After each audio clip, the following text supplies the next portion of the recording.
Hello, welcome back to my Pathfinder Wrath of the Righteous Azata campaign.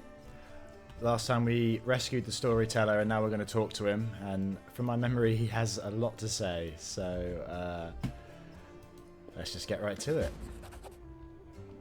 Storyteller, the blind elf looks better than he did in your last encounter. His clothes are clean and his pale face has some colour. The elf turns to you and listens closely. Is that you, my saviour? I recognized your footsteps. Determined footsteps befitting a determined person. Allow me to thank you again for saving me. Please accept this humble gift as a token of my appreciation. The elf hands you a small black ring with 2 scarlet runes on it. Item received, Storyteller's ring. Irabeth has explained why you were looking for me. I warned the authorities of Kenabris that the local wardstone had been desecrated. They waved off my warning and paid for their inaction. I have examined many wardstones, but only in the one guarding Kenabris did I sense a flaw. A spot of corruption inside. A vulnerability the demons will surely use. They are able to spread the blight inside the wardstone, corrupt it and make it their weapon. It frightens me to think what it will be capable of. The wardstone must be destroyed. Who are you and why did they let you examine the wardstone? The elf smiles faintly. I am the Storyteller, just an old elf, and a bit more. I am old even for an elf. I have seen many things and have been to many places. Not so long ago I witnessed the making of a young kingdom in the Stolen Lands, led by a remarkable and promising individual. My advice on the complicated matter of conquering those lands proved useful to that leader. This is not uncommon for me. Some seek my advice or services, and I don't refuse. This is how I acquired my reputation as an old vagrant who's never hurt anyone, stayed out of others' squabbles, but sometimes gave good advice. I had a few friends in Nerotian who vouched for my integrity. This is why my humble request to be allowed to see the wardstones was granted. I visited all of them, but only found cause for alarm in Kenabris. Do you wield some special magic power, some instinct? The Storyteller chuckles. Yes, to a certain extent, but it is more of a gift. I can see the past, stories that have happened. I touch an object and shreds of its owner's memories are revealed to my mind. Their emotions, passions, and tragedies. I see visions like I am them, and their stories happen to me. This is my power. I have been roaming the world gathering such stories for many thousands of years. One day I will gather them all. What blight is concealed in the wardstone? I'm afraid I don't have the answer to your question. To understand the nature of this blight, we need to understand how the wardstone was created, and it is hidden from me. I can only guess. Have you heard of the Red Morning Massacre? A dreadful morning remembered with fear even by those not yet born at the time. A demoness called Minago invaded the city with a crowd of her followers and started to do what demons do best, kill and desecrate. They say they covered the wardstone with pieces of dead bodies, splashed it with blood from top to bottom. Could such an abomination darken the radiance of the gift of Iomedae herself? The locals think it is impossible, but who knows? It was not the last attack. Many demon leaders brought their unholy forces here, even the terrifying Baelor Koramzaden. Their attacks were rebuffed, but they still reached their target. I think this is when the seed of corruption was planted in the stone. It wouldn't have grown on its own, but Discari himself has now come to take advantage of this weakness, to open the abscesses that have been festering for years, unnoticed by the people of Kenabris. And when the demon lord struck the blow, the weakened stone gave in. Now it's in demon hands, and nothing is stopping them from spreading the blight throughout the entire stone, and from it to the other stones along the whole perimeter of the world wound. Why did you travel to the wardstones? I tried to see their stories. The visions I had when I touched the wardstones were unclear. I saw hundreds, maybe thousands of different stories at the same time. They followed each other like flashes of lightning. It was impossible to separate them. I couldn't understand where one of them ended and the next began. I have heard you, Storyteller. In that case, you must make every possible effort to destroy the corruption. Unfortunately, I don't know where to get an instrument powerful enough to banish it from the wardstone. As far as I know, there is nothing like it in Kenabris, but the demons might have something. I heard the dying roar of Terendelev, the silver dragon, the protector of the city. At the same time, I felt a wave of unfamiliar power sweep over me from head to toe. I would advise you go to where Terendelev perished and search there for something. I'm sorry I can't be more specific, but intuition and a strange sense of rightness tell me to point you there. Present the purple stone knife. I found it in the square where Terendelev perished. What do you make of it? The storyteller reaches out and says softly, "Even from here I can feel strange energies emanating from this object. If you don't mind, I will examine it using my method. I will try to see the past of its owners, their emotions, and shreds of their memories. Maybe it'll help us better understand what we are dealing with." The storyteller touches the knife, his fingers clamping around the hilt with a hungry, masterful grip. His face contorts into an evil grimace, his voice disgustingly raspy. "Hunger. My many legs bring me into the lair, to my mother's feasting hall. Her swollen body overfilled with food is so huge that I have to look at it with all of my eyes at once. On top is her scrawny little head with a long beak that is always yearning for more food." You feel feverish, and your chest, where the mysterious wound is concealed, feels hot. Your mind is flooded with a wave of visions that repeat the words of the old elf. "Mother greets me with a placid screech. Stupid, greedy wretch. Whose only achievement is my birth. A creeping, wingless creature. It's your fault I have no wings. A symbol of greatness, a birthright I should have received from my mighty father." Mother points me to a crowd of whimpering subjects, suggesting I fortify myself with their pathetic flesh. Not today. I summon my spawn and they fly to me, enveloping me in a teeming cloud. Like dark buzzing wings, they unfold behind my back and lift me up. My mother has always been stronger, but she did not expect this. I dive on her and rip her limp, bloated body with my claws. Ichor splatters. The bone spurs on my heels sink into her flesh. I clench her pitiful tiny head and turn it off with the shreds of meat. Victory. I am the strongest. I am the son of my winged father. The elf grimaces with distaste. His voice becomes normal again. Appalling. Stories like that are the most difficult ones to keep with me. Did this knife belong to a demon? The storyteller opens his mouth to answer, but a sudden spasm crosses his face. A new vision, a much stronger one, engulfs the old elf. The malevolent undertones vanish from his voice, and it grows more determined and tired. Even looking at the wardstone is difficult. Despite the corruption nesting in it, it still has an aura of strength. Your fingers clench the stone hilt so tight it hurts. A little spot on the flawless surface of the wardstone draws your attention. It looks like a butterfly. Corruption in the guise of something utterly harmless. But it will grow. You swing and stab at the butterfly with the knife as hard as you can. Your fingers cramp painfully. A howl invades your ears. Light, white light everywhere. The stone falls from the old elf's hands. One breath, he drops to his knees. He is trembling, the terror on his face so unlike his usual dignified manner.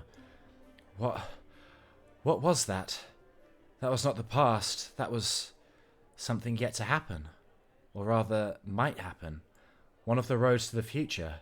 And one of the possible futures, this item will help you cleanse the wardstone. Or to destroy it. You feel a longing to take the stone chisel and plunge it into your chest, right into the wound that has opened up in it. It's hard to resist this feeling. But at the last moment, your self-preservation instinct takes over, and you manage to keep control of your own hands. The old man stands up, he looks completely stunned. Never before has anything like this happened to me. But how? I am not an oracle or a prophet. Or is this another riddle from the past that has caught up with me? I must find out. Seeing stories that have happened is one thing. Seeing stories that are yet to happen. I don't know why this is happening now, but there is one thing I'm sure of. This is not a coincidence. This is a sign of coming changes. Great changes. I shared your vision, and this knife tempted me. Did you see what I saw? This has never happened before. Could it be the magic of the object that you brought me? I sense dark energies in it that can cloud and charm the mind. Be careful with this item. It may have tried to influence you, but you managed to overcome its power and subdue it. Or perhaps something else happened to us, something we don't yet understand. Can you see the future? I don't know. Obviously I can, but nothing like this has ever happened to me before. The future never opened its secrets to me before I met you. Gods, who are you, and why have our paths crossed? I feel this is not a coincidence. Something monumentous is happening. Destiny is pushing us towards something. But what? Questions without answers. I swear this morning I couldn't have imagined what awaited me. Maybe it's the knife that gives you the power of divination? This knife is a powerful artifact, but I feel that its power is of a different nature. No, I felt the same as I do when I tell the past.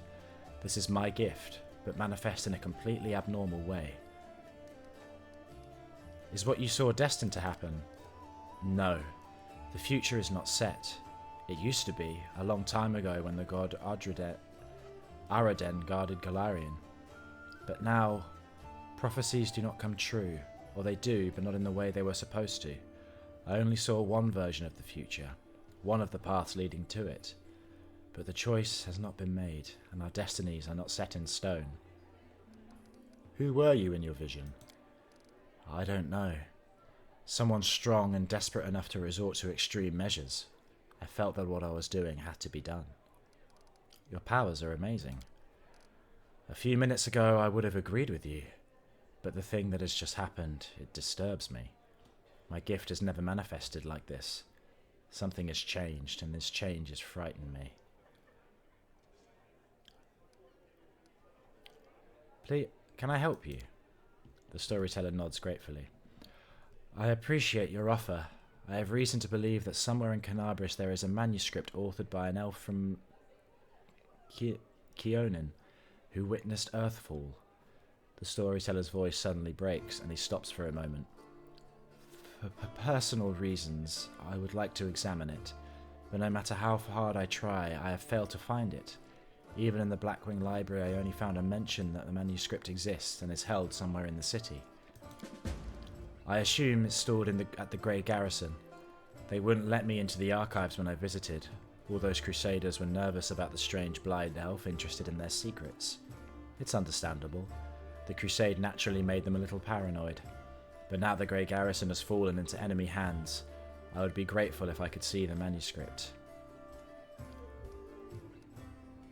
I want to know more about you. The old elf permits himself a faint smile. I'm not surprised. A strange, peculiar-looking elf with unusual powers who comes from afar and calls himself a collector of stories. Such things usually spark some interest. I will answer your questions. Who are you and where are you from? Before, I would have said that I was a blacksmith from Keonin, who lost his sight and then found his true calling in a new craft, that of a story collector. But I have lately begun to suspect that those words are no more than a lie. The old elf chuckles sadly. It's quite the irony. I never thought I'd have cause to complain about my memory. It holds the stories of the entire world, but I've noticed more and more alarming signs recently. I encounter ancient stories and see myself in them. I don't remember those events, but stories cannot lie. So it means that my memory is lying, and I intend to get to the bottom of it. I'm looking for proof that my visions are true, and for the reason why my past has been hidden from me. You look ancient. I thought elves didn't get old. The blind man straightens his bony back with dignity. As you can see, we do if you manage to live for many thousands of years. There may not be a single mortal in this world older than me. The storyteller sighs and continues with a sad smile. Anyway, it's not about time. It's about the stories I keep inside. There is so much suffering and sadness in this world, and in my stories too. I've lived every one of them. I've drunk this bitter existence and accepted it in my heart. It's hard, the weight of all this suffering on my shoulders, but I wouldn't trade my burden for any other. Where did you get your strange powers? The storyteller shrugs. I've always got along well with things. I used to be a blacksmith, that I know for sure. I've always felt the essence of things, their spirit. For as long as I can remember, I have always been able to feel the traces of memory and feelings left on things by their former owners. I don't know where this gift comes from. Maybe having taken my sight, the gods granted me another sense. Why did you come to the World Wound? Searching for the truth about my real past has brought me here. I saw myself in other stories. In them I was called the Elf in the Tower. Now I'm looking for this tower, my tower, everywhere. I've been to many places, I've visited islands and deserts, but I haven't found it. There are very few uncharted territories on my map. The World Wound is one of them. How do you collect stories? The same way a court philanderer collects his conquests. The way a healer has a personal cemetery of patients he failed to save. The way every person, including you, has a box of secret, most precious experiences deep down in their soul that no one is allowed to touch. The world is not made of things or matter even, it's made of stories. They move from the past to the future, piercing our world at the point of here and now. They give meaning to everything. They are the meaning, and everything else is only the setting required for stories to exist. There is nothing more real and alive than a story, and anything real and alive can die or be destroyed, distorted, forgotten. But as long as I carry these stories with me, they will not be lost. This is why I don't often share my stories. By sharing one with you, I give you the right to tell it to others, to distort and embellish it advertently or inadvertently. How can I be sure you will keep its original purity? Stories travel from one person to another. They change, become distorted, turn into tall tales. This is why I keep my stories to myself. I have no more questions. That's what you think. In fact, the world is full of amazing things, and you still have a lot of questions. They just haven't bubbled up to the surface of your consciousness yet. I have no more questions. I have a few questions about our encounter in the Black Library. Of course, I make no secret of why I came to the library. I was looking for something. What were you doing there? I was looking for a very old thing. Rumour has it some ancient scroll or a book page about the times of Earthfall is held in Kenabris. According to the legend, it describes the very last days of the proud kingdom of Keonin, later abandoned by the elves fleeing Galarian. I have a vague hope that the events described in it will shed some light on my past. Did you find what you were looking for? The storyteller shakes his head gloomily. Alas, no. But I found proof that the book I'm looking for is in Kenabris, or at least a part of it is. I see. Please examine the items I'm carrying. Perhaps some of them can tell us a story. The storyteller nods politely. Let me touch them. I'll tell you what I can see. The old elf carefully takes Yaniel's sword, Radiance. Powerful forces lie dormant in this sword. It used to belong to an incredibly bright and daring soul.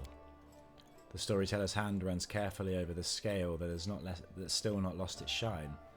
Proud Terendelev, protector of Kenabris, you devoted your life to serving people. Your death is a great loss. But maybe I will be able to find out something about you that is unknown to your many admirers. The storyteller's hand touches Finian. What a peculiar weapon. I sense intelligence in it, but it seems dented. Ahaha, Grandpa Elf. Watch where you're poking your fingers, it tickles. The storyteller figments with a fragment of a gold buckle.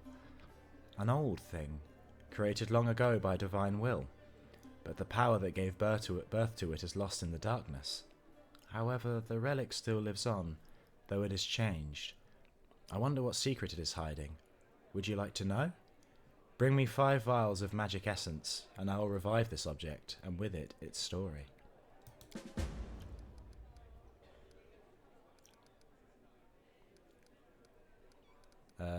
We have more important things to do. Return with new stories. I will be waiting. I have to go. I wish you interesting adventures.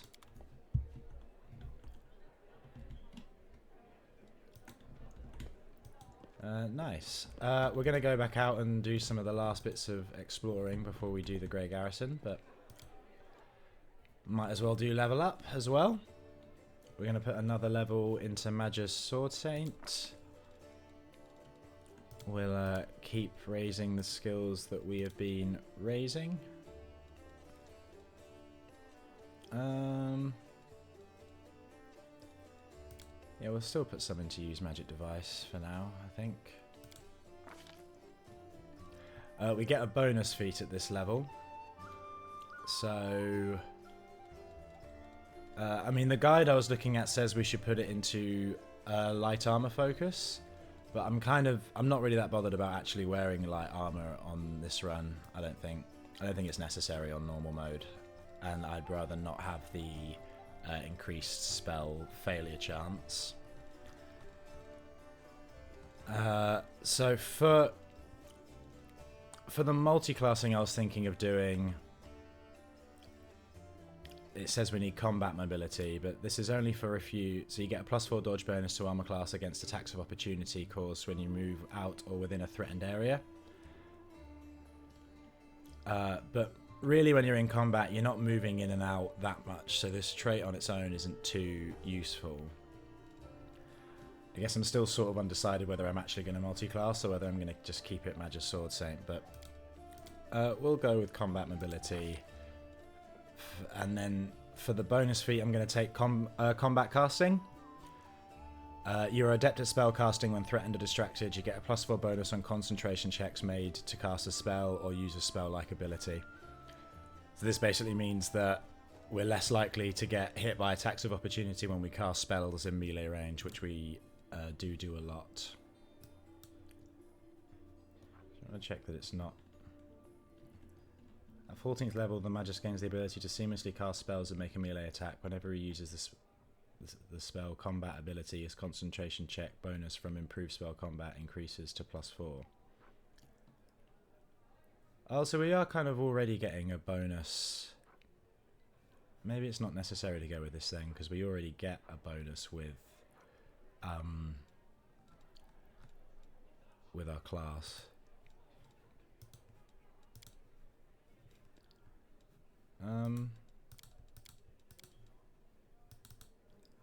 I'll go with combat reflexes then. You may make a number of additional attacks of opportunity per round equal to your dexterity bonus. With this feat, you may also make attacks of opportunity while flat-footed.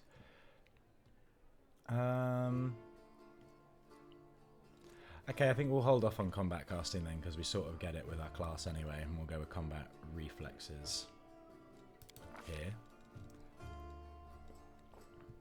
And for some more level 2 spells,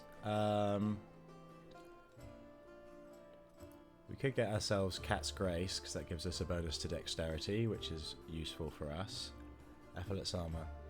Armor you wear no longer reduces your speed. You also reduce the armor's... Oh, that's personal, and we're not really wearing armor.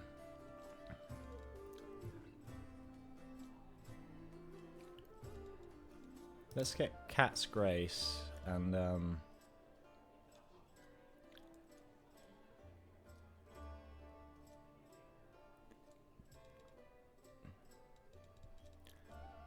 I mean, Glitter Dust is just a good spell.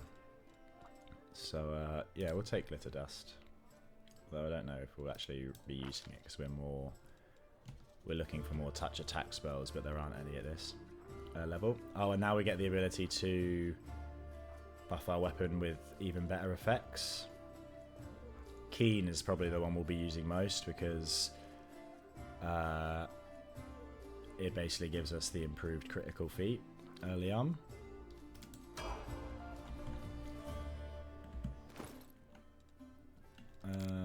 We'll level up the rest of our party when we go out.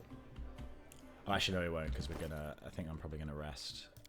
So it'd be good to get the extra spell slots before we do that. Okay, yeah, we'll give Darren's our main persuader, so we'll definitely give him persuasion. And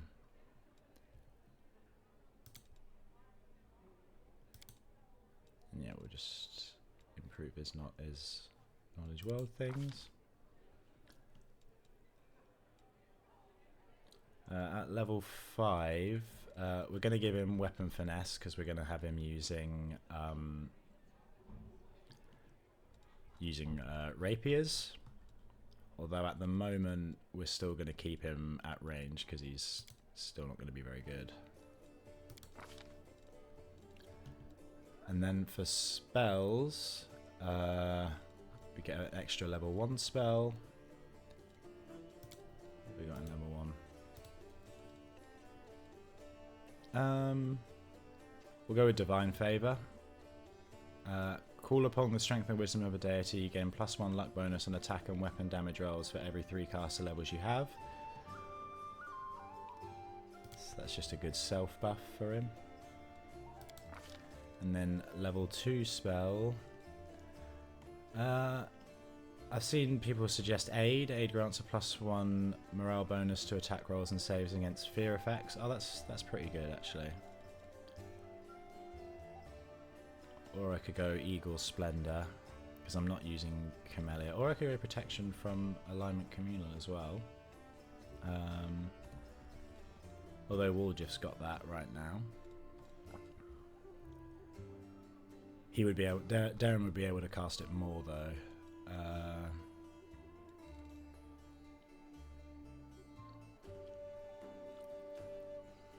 We'll go Aid.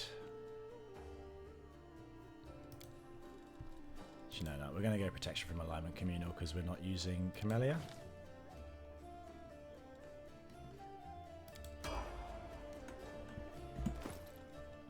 Let's do Woljif. Okay, so we are gonna multi-class Woljif because it's quite simple to do so. We're gonna stop doing points into Arcane, into Eldritch Rogue, and we're gonna give him Vivisectionist.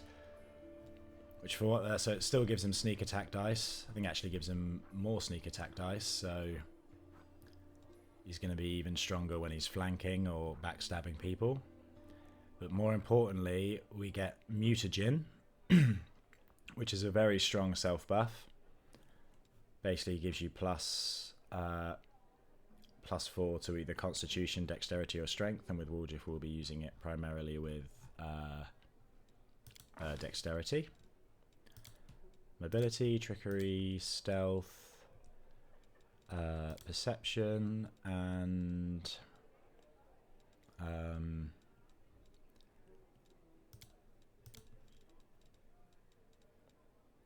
yeah, let's just use Magic Device again.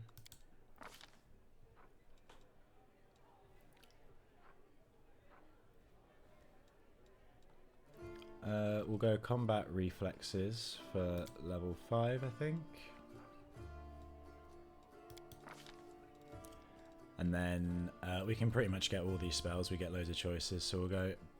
and the benefit of Vivisectionist is they get the ability to put self-buffs onto other people, I think at the next level. So it's really good for him to have spells like Shield, which usually he'd only be able to use on himself, but then later we can stop worrying about it with Nest and just have Woljif cast it on people. We'll go True Strike as well. And then, yeah, we'll just go Large Person, Cure Light Wounds, Bomber's Eye. We probably won't really be using much of these.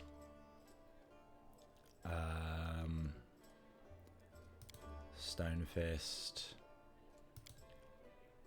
No, we'll not get Stone Fist. We'll get Expeditious Retreat. And there we go.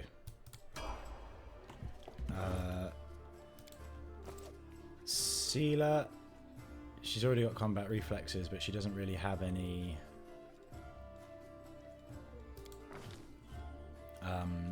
dexterity because I've got her in heavy armor. Go Persuasion, Law Religion, and yeah, Knowledge World is fine. Actually, I like everyone. Oh, that's terrible. Actually, yeah, Knowledge World. Her Perception's not really worth it. And then we'll give her Improved Initiative, because I guess it's quite good her going first, if possible.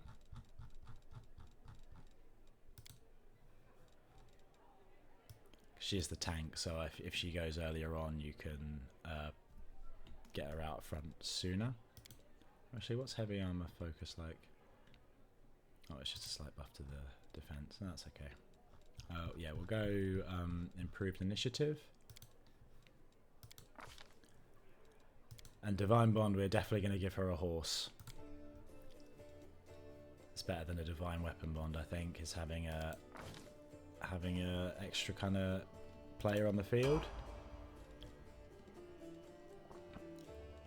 And for a horse, we'll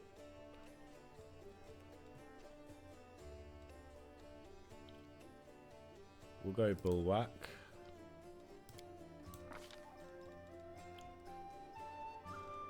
Go Perception and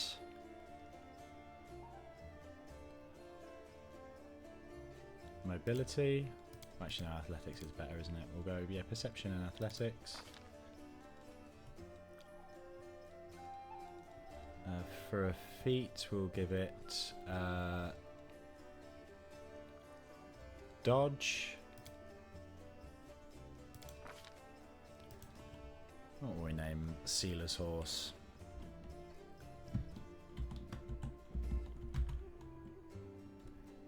Why not? Born on the 5th of Lamachan. Helen, the horse.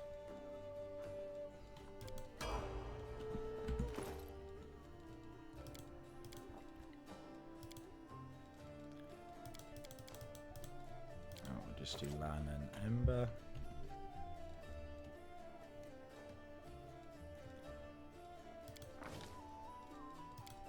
Athletics, Mobility and Perception are fine for him. We'll give him Deadly Aim, which can increase his damage.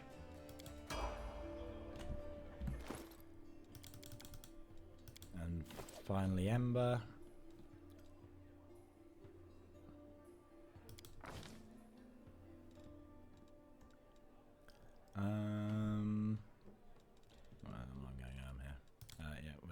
Persuasion, use magic device, law religion, and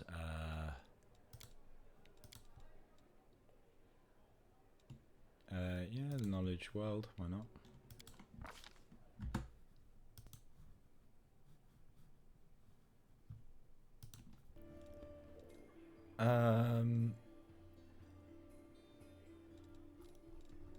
Sorry, I went a bit brain dead there. Oh yeah, so we're going to go Meta Magic. For Ember, we're going to go Meta Magic Heighten Spell. Which basically means we can take spells at a lower level and put them into higher spell slots if there's less, which makes them stronger for one, but it also means we can use some of Ember's spell slots for spells for higher levels on spells that are at a lower level. For a level 1 spell, we're going to go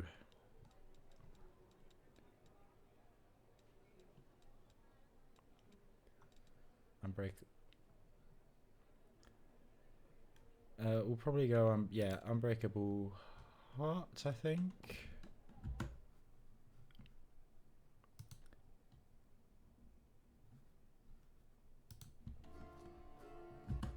Or we could go Enlarge Person, but yeah, actually we'll go Enlarge Person. And False Life.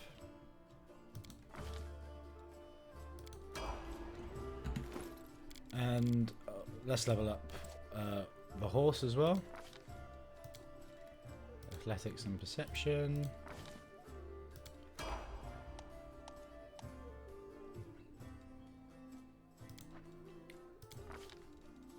Yeah, Athletics and Perception. And then for the feet, we'll probably go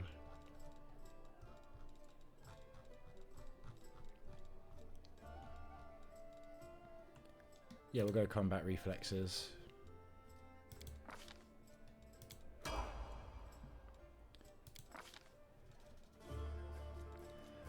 Now we could put a point into Intelligence, because that opens us up to getting some teamwork feats with the animal later, but we can also do that with headbands. So I think I would rather save that and just put them all into dexterity, so the horse has the sort of best possible AC. Because Sealer's going to be riding the horse, so the defense is going to be taken off of that. Which is actually a good point. We might move Sealer down to medium armor, so that way she can make use of some of her dexterity bonus for attacks of opportunity. Now that the horse is going to be the one that's actually doing the one that's actually doing the defense most of the time. Yeah, the horse is already. We've already got dodge.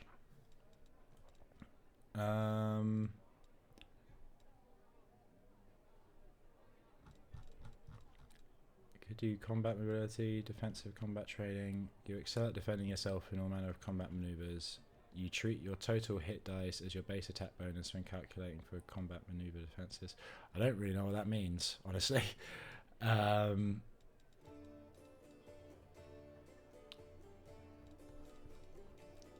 Let's just go with improved initiative.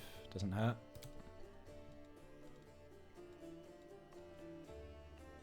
You gain +3 hit points. For every hit dice that you possess beyond 3, you gain an additional +1 hit point. If you have more than 3 hit dice, you gain +1 hit point. Actually, let's go toughness, because the horse is really a defensive thing rather than anything else. And we're not going to bother with Camellia and Nenio, because I want to get going. Let's just make sure our spell books, that we're using all the spell slots we can. Don't need this in here anymore because we've got Woolgif. Let's go True Strike, I think, for these. So I have 2 True Strikes. And then, yeah, so Woolgif has now got 2 spell books, and we'll put Shield in these. So we can now give Shield to two other people. And now that we've got Darren with protection from alignment, we'll just give Woolgif another mirror image, and we'll get rid of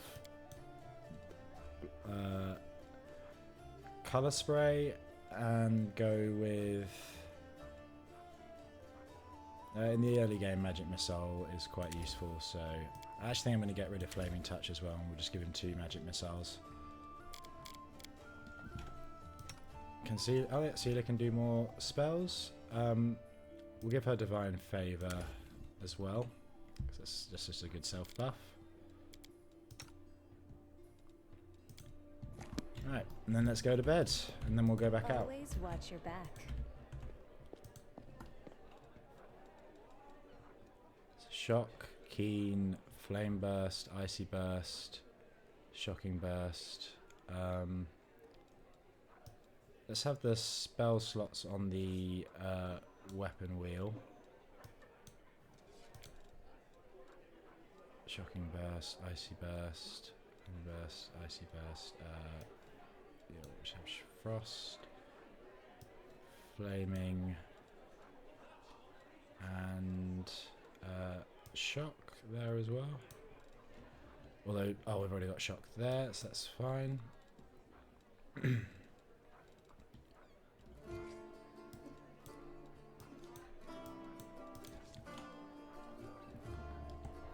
Okay. Let's rest up.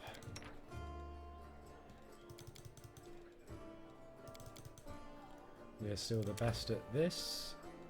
Let's just do a hearty meal, just because it's easier to do. You know, I wonder, are you always such a nightmare, or are you making an exception just for us Rap? You probably act differently around highborn folk. You're quite mistaken, my scaled friend. I don't treat people like dirt because they are of a lower station than I am. I simply treat people like dirt. All of them. Such a nice man.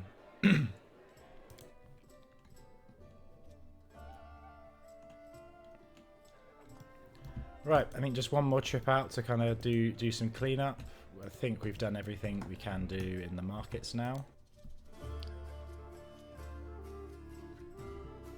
But there's a few kind of extra little locations that we haven't properly searched yet.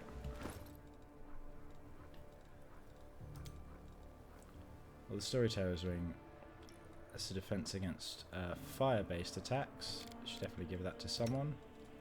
Ulbrig, you can have it. And that's a kineticist-based weapon. Let's give Seela an armor that she can actually use.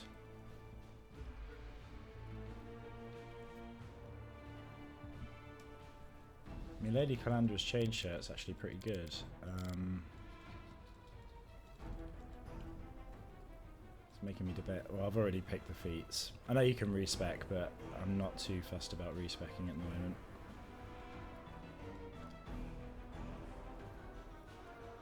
the moment. Let's give Seela the Crypt Raider's armor. Well, she's only got a 1+1 DC, so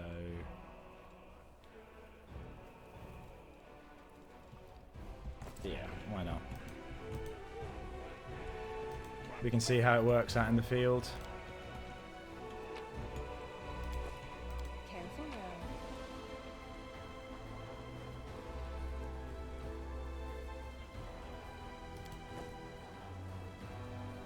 Accept.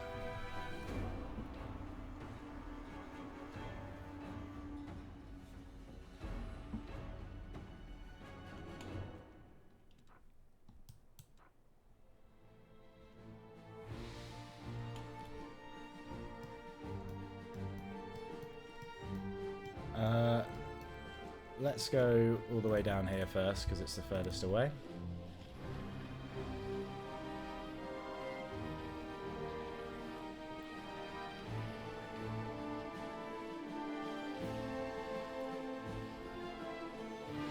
I actually prefer this sort of style of map layout than having just, for a game like this anyway, I prefer that this sort of layout than having just one kind of big location. Firstly, Seela, get on your horse. And we'll change the formation so those two are in the same spot.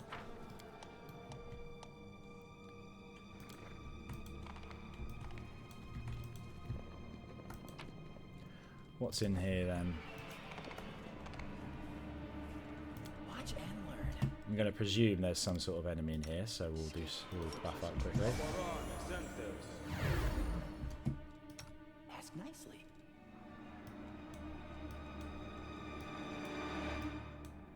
I feel like the way the menu sort of auto puts itself out isn't that intuitive.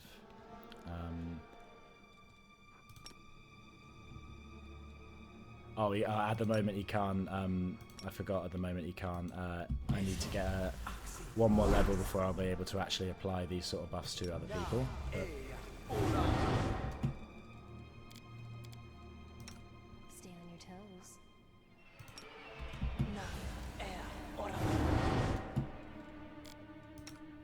Darren, give a Shield of Faith to the horse.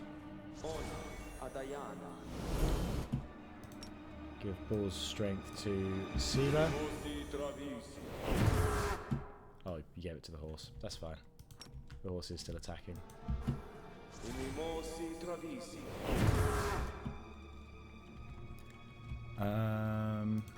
Give Nesta a Shield of Faith as well. And Ulbrig.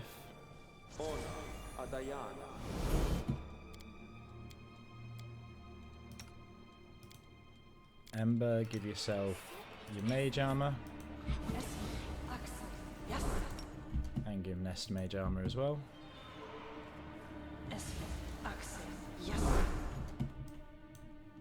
Okay. Do not fear. Do not waver. Ooh, a mimic. The poster child for D&D. Darren have Divine Favor. Nest, you can activate your Arcane Weapon enchantment and make your weapon keen.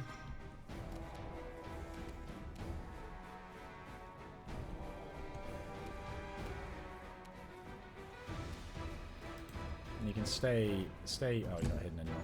Okay. We'll just bunch up in this doorway for now.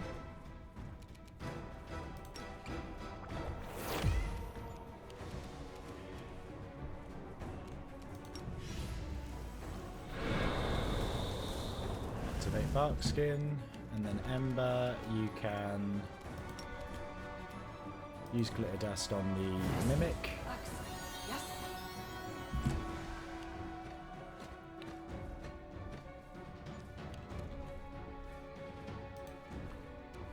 No glory without risk.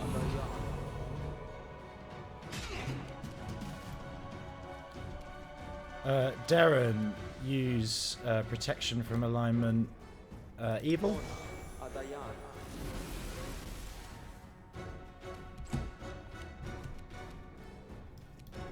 Unless you let's just use shocking grasp. We don't need to hold on to our spells too frivolously, I don't think. And then Woljif, you can do a double attack. Take a pop plan.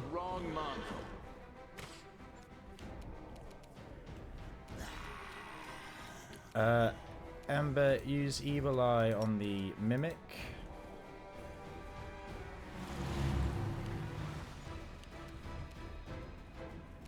And then Sealer, you... What alignment is the mimic? Is the mimic evil? Oh, it's neutral. Okay. So Smite Evil wouldn't work. Take you.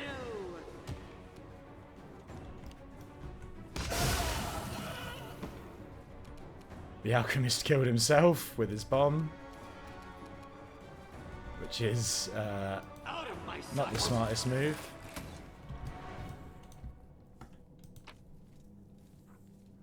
Ooh, light cross. Oh, okay. That looks good. We'll have a look at that in a sec.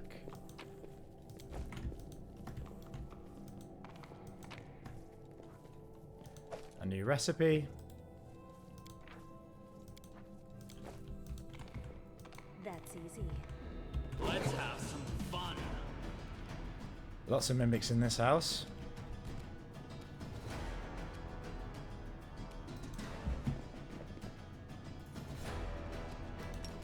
Do a magic missile.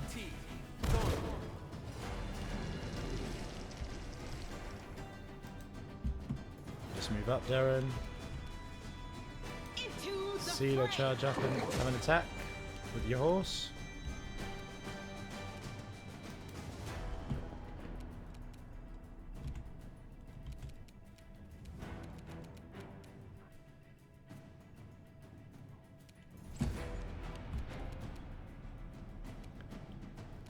Let's do Evil Eye again from Ember.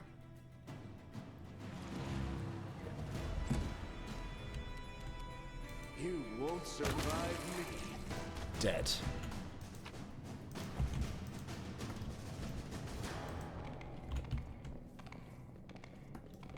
Yeah, I think that's everything here.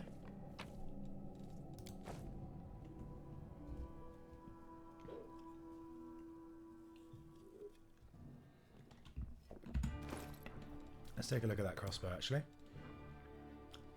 Light crossbow of Oracle's Misery. Whenever this +2 light crossbow confirms a critical hit, if wielded by an Oracle, the target must pass a will saving throw or suffer the same effect of the Oracle's curse on level 1, without any of its benefits. Well, that seems tailor-made for Darren, so we'll definitely give him that.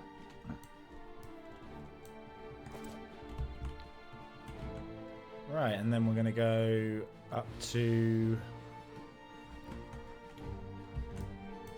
Is that really it? Is there nowhere else that we have to go? Okay, let's go to the Pitaxian wine cellar.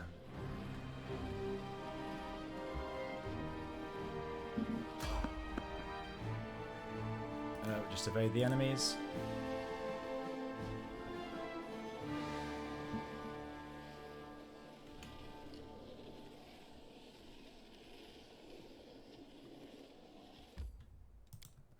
And then this is the last location we need to look around before we can hit the Grey Garrison, I think. I was was never good at stealth, but I'll try.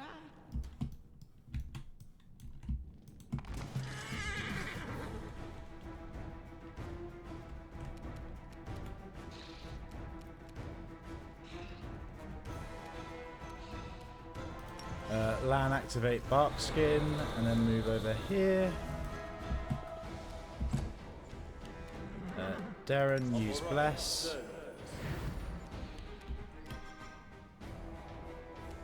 Woodruff, you can come over here. And then yeah, do a magic missile. Why not? Ember, you can use glitter dust on these guys.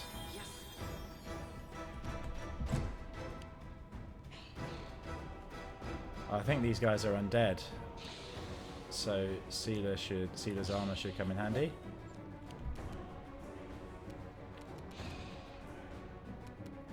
The Inheritor, guide my blade. What do zombies want with wine?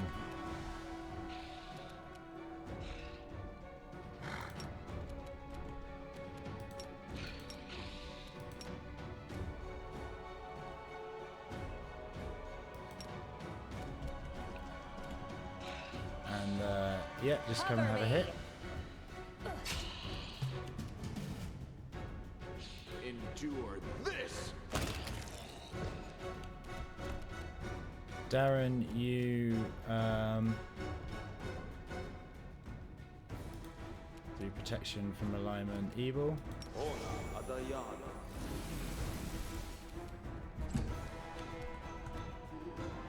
Stab you or zap you. Why not both?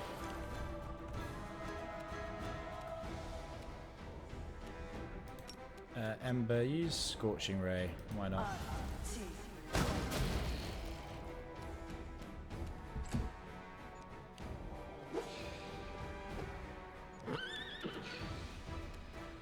No glory without risk.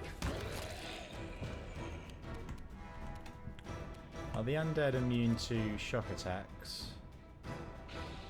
No, they're not. Shocking Grasp then, please.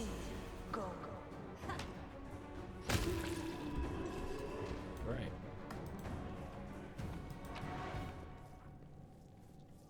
Some Caustic Mold. An Enchanted Battle Axe.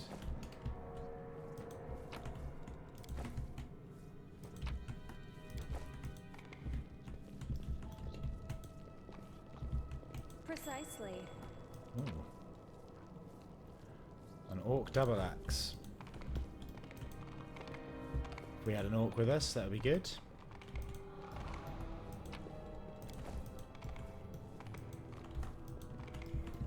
Okay. I think that is everything. Let's go back to the Defender's Heart.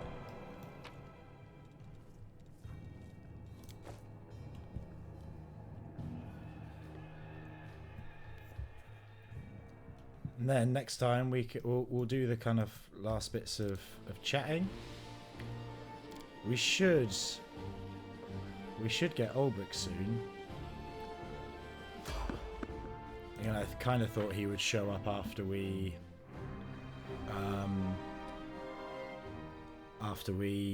rested last in the Defender's Tavern. After all. Into the fray. Having Sealer on the horse massively solves her mobility issues. Make every strike count. Well, that wasn't much of a challenge, was it? Just some bugs. Always watch your back.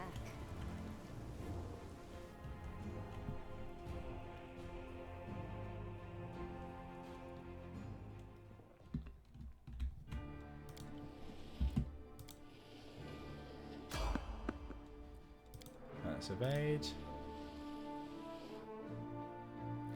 Your characters are fatigued. No, we're not going to rest because we'll rest at the Defender's Heart.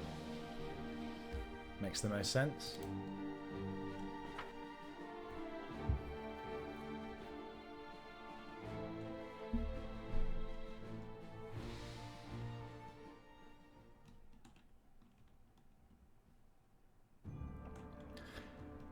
Yeah, I think Act 1 is definitely one of the points with this game's at. I think it's a really strong opening for this sort of story. There's a good amount of kind of tension and a good setting, and it's a good way to, before throwing you into the broader Crusade stuff, which we'll get at next time, well, next act even.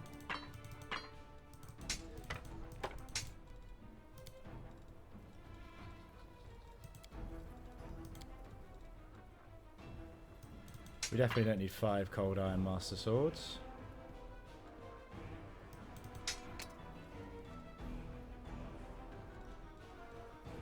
And we don't need the Kukris either.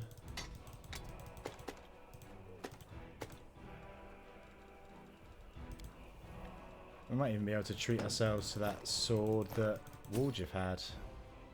We're going to get rid of this buckler. We don't need a hide armor +1, I don't think, or a breastplate, or a full plate, or a half plate, 1x2. We don't need those. Oh, that would be pretty good on Nest as well. It increases your concentration check, so the spell failure chance on that is tiny.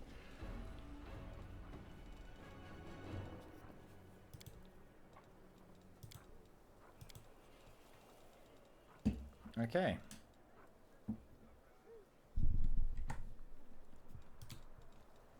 Deal. Let's have. Do you have any decent weapons here, Joran?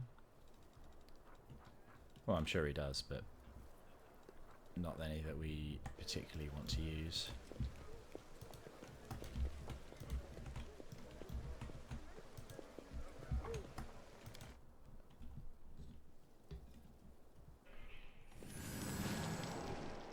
Ah, here he is.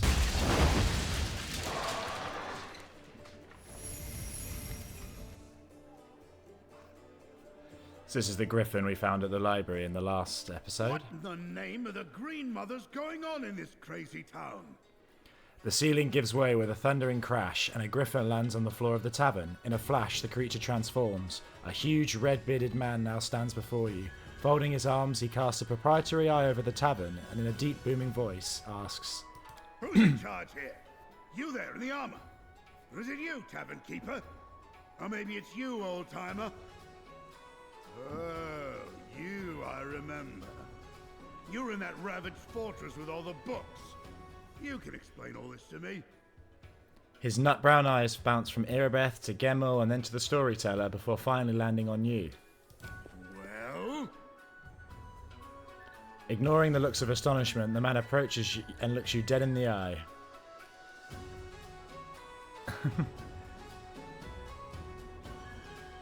Look back at him and say nothing. Let's try stare him out. You're good? You stare wordlessly at each other a while. At last, the big man looks away. All right. First things first. If by some chance you don't already know, they call me Ulbrig. Ulbrig Olesk. Chief of the Olesk clan. The one that gave Barzog's orcs a drubbing. I've never heard of them either. I'll be damned. Just an illusion or something? One minute I'm laying myself down for a nap in a glade one summer's day, and the next I'm waking up among ruins and flames and monsters running riot. No one knows me. But you see, my name's famous across Sarkoris. Where in the blazes am I? What's going on here? Failed knowledge world check. Olesk, Barzar's orcs, these names mean nothing to you. One thing is clear, this man does not know that Sarkoris has fallen. You couldn't come through the door? The door would have been smarter, right enough. I was asleep too long, that must be it. My head's all muddled. I remember I was flying over the city looking for something, and when I found it, I just drove straight for it. Roads and roofs be damned. But what was I looking for? Drinks? Warriors? No, that's not it. Or maybe you. Was I looking for you? You said you saw me in the library. When? Now, let me think. Strange. The memory's in there, but it's all broken up in little pieces. So, I opened my eyes. I saw books and stones around me, and you were there. Then I was flying over the city. I had wings. And then I was in this here tavern, and then I saw you again. In the library there was a stone statue of a griffin. It came to life suddenly and flew off. Was that you? The statue, you say? Strange. I don't remember being turned to stone. But if it looked like a griffin, then it must have been me. Take a gander at this. Don't worry, I won't scratch you. I'm no werewolf, I'm a shifter. My powers were granted to me by the sacred griffin Erevar, who protects our clan. I doubt you've got any other griffins flying about this city of yours. Ulbrig displays his large hand to you. He bends his finger and they immediately turn crooked, transforming into razor-sharp bird talons. You're saying you fell asleep in Sarkoris and woke up here? That's what I'm saying to you. I was plucked like a fish from a pond and carried off to God's nowhere. All right, that's enough questions from you. Now answer some of mine. Where am I, and what's going on here? We could tell him the truth, or we can mess around with him. Ness is a bit of a joker, so let's go with the joke. You're not on Galarian anymore. This world is called No Hopia, and every day just after lunch we get invaded by demons. You overplayed your hand there. No hopia, you say. Demons invading after lunch and dragons at every full moon, no doubt. And this moon of yours, I'll bet it's made of cheese. Ulbrig listens to you in silence, but his expression becomes more and more bewildered as you speak. At last, the big man explodes in a fit of rumbling laughter. Fine. If you don't want to tell me what's going on, don't. We're in a tavern, not in the middle of nowhere. There's plenty of folks around. I'm sure one of these people will tell me what's happening here. There's one thing I do know without asking. You've got a tough fight on your hands. I'm not one to wait on an invitation to a brawl, so if you're making ready to break some demon horns, I'm going with you. But in the meantime, I'm gonna have a taste of whatever ale they brew here. So this is the DLC companion from the last Sarkoris. And we're going to trade out Seela in our party for him, I think. I think Seela's an okay fit with the sort of role-playing we're doing, but I also think Nest is good, but she's not particularly fussed about, you know, the order of the Crusades. She's more fighting the demons just because she thinks it's the right thing to do, not because she wants to be an official Crusader. And Seela's very much... Like, if you're doing an angel run, having Seela with you makes perfect sense, I think. And also, we're on normal, so we don't think we need to worry too much about, you know, prime party balance, so we don't really need the tank, I don't think. Why are these guys standing by Staunton? Hey, Staunton, there's filth on the floor. Be a good lad and clean it up. Yes, sir, right away. Oh, they're bullying him. The sight of that traitorous dog turns my stomach. Why did the Queen spare his life? She should have strung him up as a warning to all cultists. That she should have, sir. Oh, well, they're giving him a hard time, aren't they? Staunton greets you with a dour nod. I've seen how the other soldiers treat you. What about it? The dwarf's tone makes it clear he has no interest in your answer. Now, we're not going to say it's the most entertaining thing I've seen in a long time, so it's inhumane. It's been my life for decades. Staunton shrugs indifferently. I have to go. Go on then, maybe we'll see each other again. Let's talk to Ulbrig. Oh, hey there. Just the lass I wanted to talk to. To your health, by the way. Ulbrig sips from his beer mug. I asked around about this here city, and about the whole hubbub. Who you lot are fighting and why. And the more I hear, the less I understand. So, no hope here, huh? You pulled my leg good there, I'll give you that. But the rest of these city folk are no better. They told me things that made my head spin. Everyone, from the tavern keeper to a knight, is giving me the same hokum. They all say Sarkoris was burned to the ground by a bunch of Oglins 100 years ago, and Kenabris, that godforsaken village the size of a pig snout, was turned into this massive fortress to defend against them. Which means I must have slept for 100 years and didn't notice a thing. So what am I to make of this? Am I the balmy one or is it everyone else? Or maybe we've all been bewitched by Fae and are living in the yarn they're spinning. Talk about a doozy. Ulbrig scratches his beard. I want to ask you something. Oh, that's right. I had a question of my own to ask you. Explain to me plain and simple. Back when we first met, what was all that about? How did I end up in that fortress with all the books? And why did I wake up right when you came in? This is horse feathers. The real horse feathers here is how many questions you're able to ask without pausing for breath or letting me get a word in edgeways. There, I've just asked them all. Just answer already. I'm all ears. I know as much about all this as you do. Mysteries upon mysteries. But someone has to know, right? Someone got me into this mess. And when I learn who it was, oh, they won't be happy. Right, so what was it you wanted to ask about? Tell me about your homeland. I'll tell you this, Sarkoris isn't a country. Sarkoris is the whole world.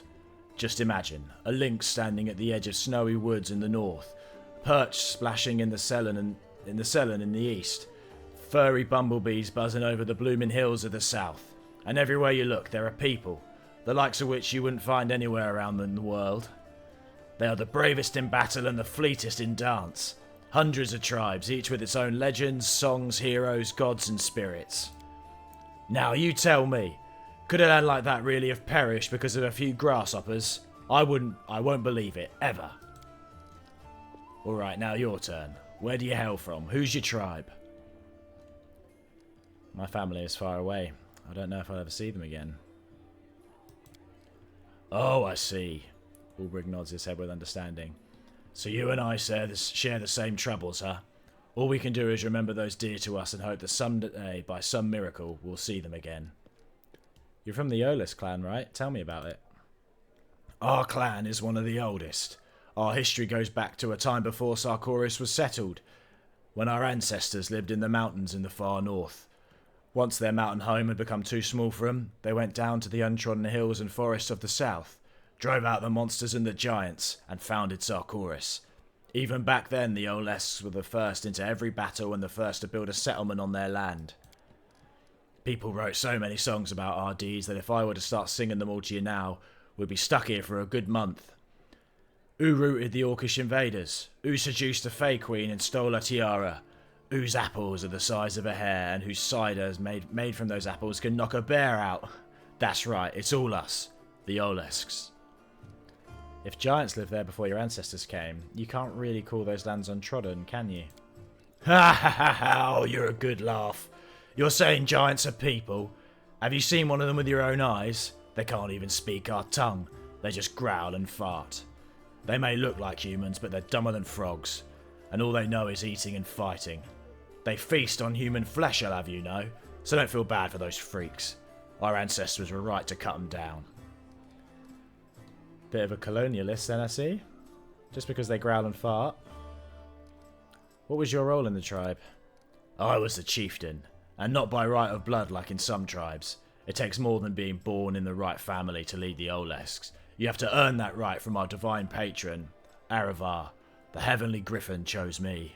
Ulbrig smirks mirthlessly. Except, as you can see, it didn't do my clan any good. The chieftain's duty is to be with their people. In peace and in war. In life and in death. And what did I do? Abandon them. There's no two ways about it. I missed everything. I slept through everything. Tell me about your patron, the griffin. Aravar, the griffin whose beak has marked the sun and whose talons have raked the moon. Ulbrig crosses his arms in a ritual gesture. He is the ancient protector of our clan. From each generation he chooses one who is worthy of wielding his power and leading his tribe. But ever since I woke up here, he hasn't spoken to me once. No prophetic dreams, no answers, no signs. His power is still with me, so he must be alive. Then why is he silent? He shakes his red mane helplessly. Thank you for your answers. I'm always up for a chat, especially when there's still beer to be drunk. I've got to go. Soft grass underfoot to you.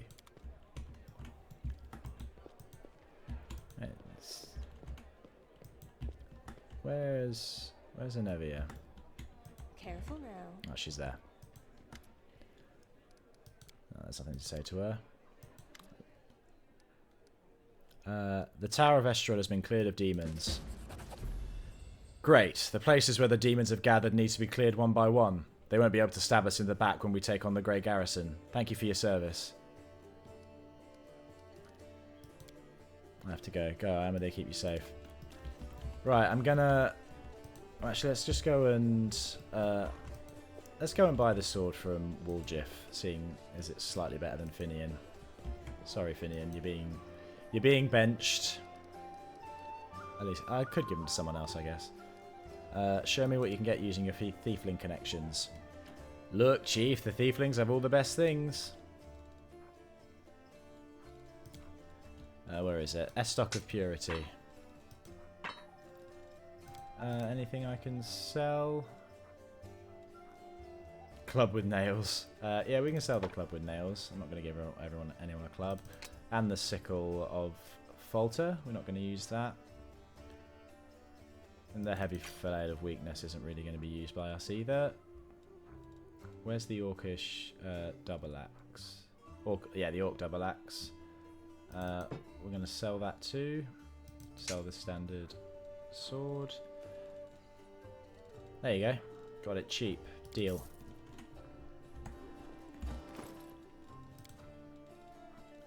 Where is it? Estoc of Purity. So this does an extra 1d3 positive damage. This +1, yeah, positive energy damage on hit.